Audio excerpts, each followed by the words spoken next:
This is the first of 2 videos that will show how to insert the floor in the floor structure. I'm going to start out by creating a section view so that I can see what's going on better inside the airplane. And you'll see this show up in a lot of future videos, just to see what's going on inside.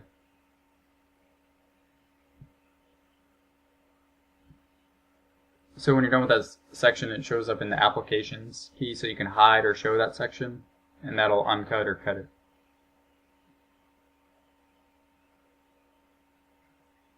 And now the floor of the L23, it has 2 levels. The first goes from the front to till you get to the wing box, and then the second level sits above the wing.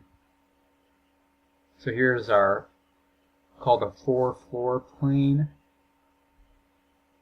which is the lower level, and then there would be the aft floor plane.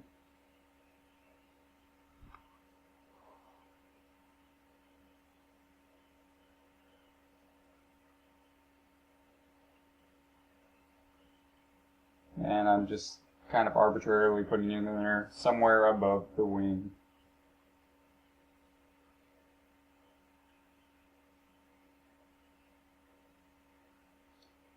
Now to create the floor, we're going to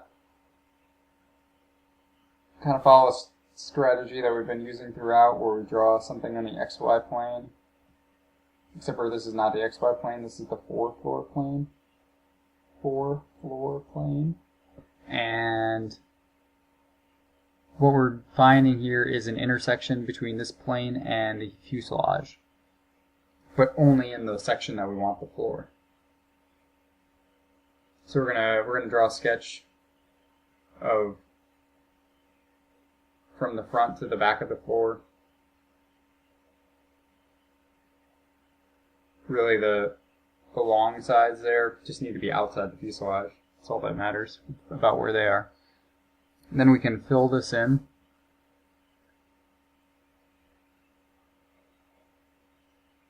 And intersect this plane, this segment of a plane, with the fuselage.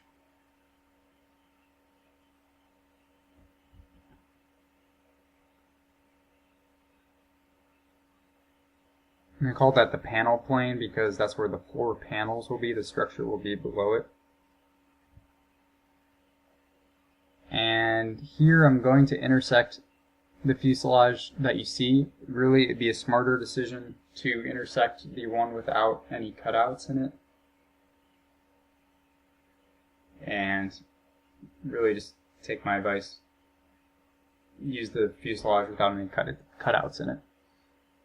When you use the one with the door cutouts, you get all these little segments by the seal and the door, which just cause problems for you. Also, something that I don't do in this video that you should also do is take your guidelines here that we just created from the intersection and create a parallel curves or an offset so that it's the same, so that it sits within the frames as opposed to directly on the edges of the fuselage, because your floor won't go all the way to the edges. It'll just go to where the frames are, or where you'll have your inner lining of the fuselage. So here you can see where the headache comes from the door. You get all these segments.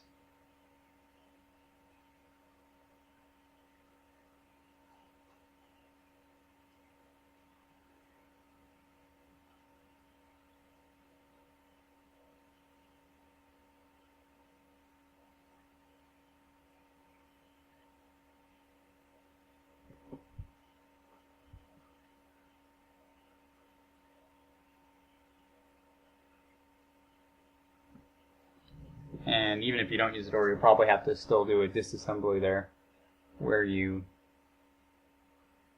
disassemble the starboard and the port side lines, because they need to be separate. You just won't have to disassemble the lines that are along along one of the either the starboard or the port side sides, because there will only be one line.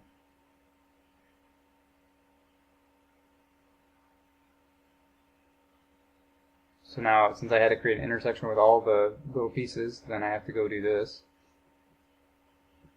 to fill in our new plane. Again, you should if you're going to offset this so it sits within the frames, then you should do so before, because you can see what I get now, where that just doesn't make sense. But if you're just going for a visual representation of the space that things would take, then this is fine.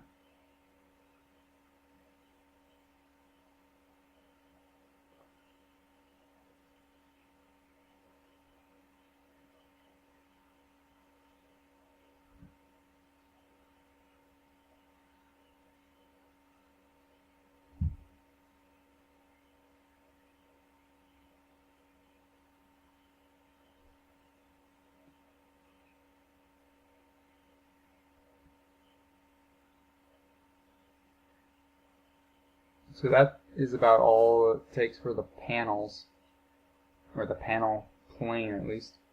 And now we're going to add some structure.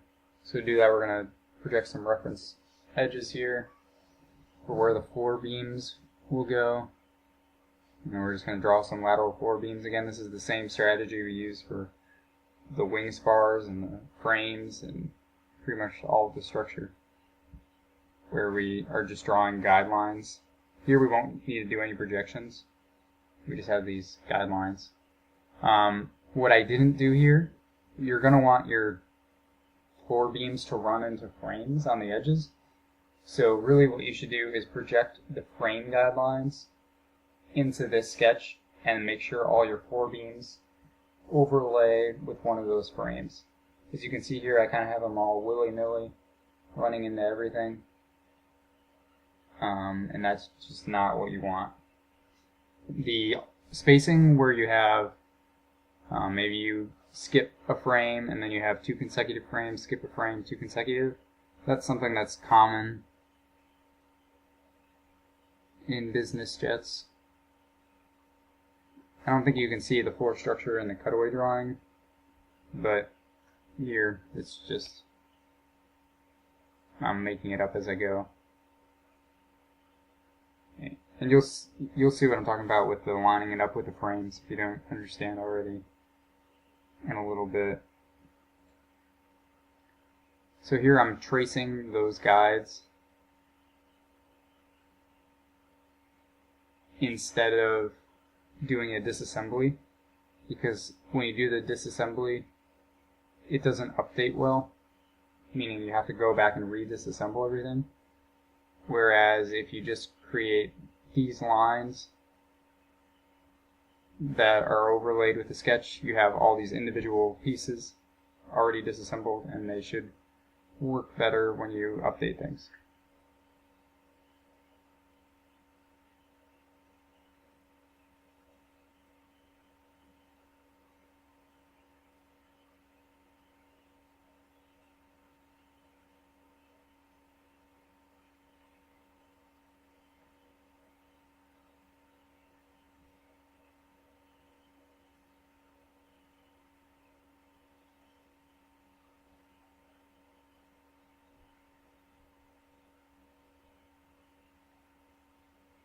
And now I'm creating this line, which I'm going to use to create some axis systems, which we're going to use for the lateral floor beam cross sections.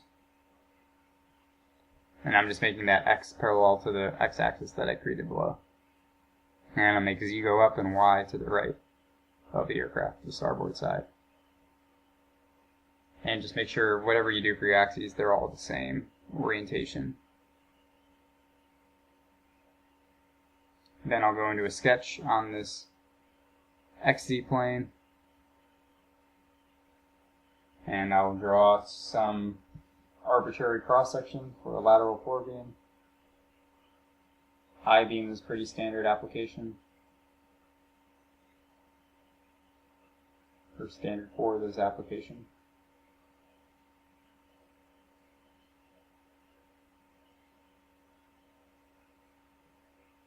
I'll get the rough relational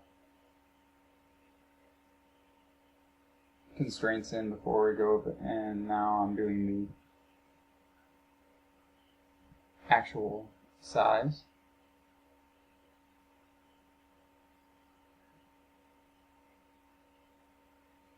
Again, this is just some shape that I'm making up, some size I'm making up.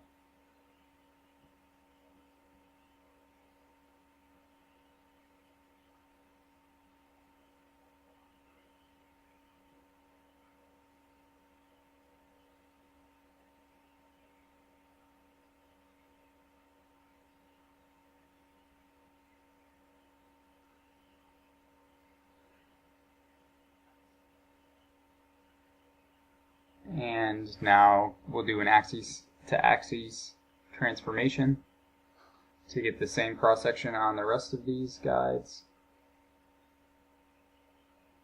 similar to what we did with the longerons.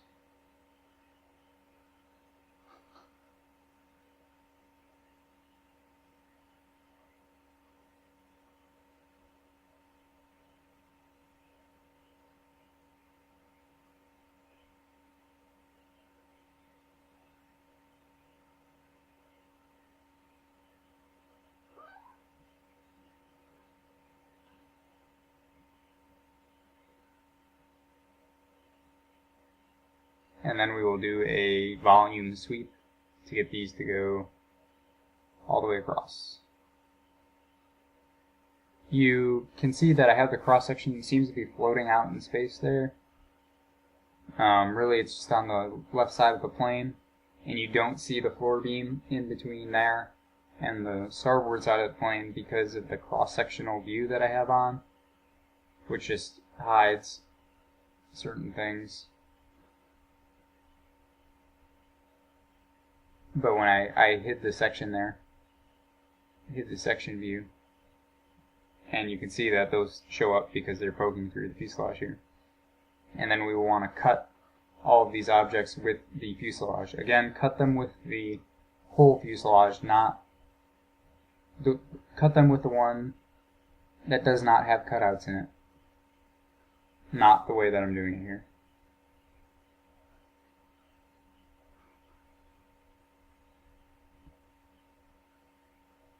And so here I'm going back and editing the position of the beams so that they align better with the frames. If you followed my advice where you project the floor guides in there to start with, or project the frame guides in there to start with, you don't have to do this. And that should make you happier, because this is a pain. And then if I wanted to update the location of something, I would have to go and redo all this.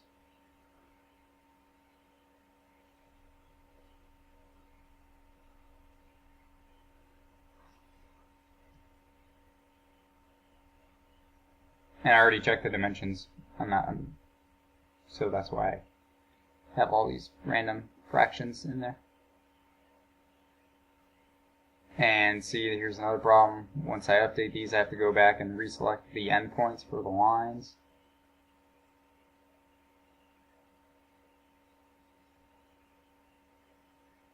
And now you can see I have them on the frames, which makes sense.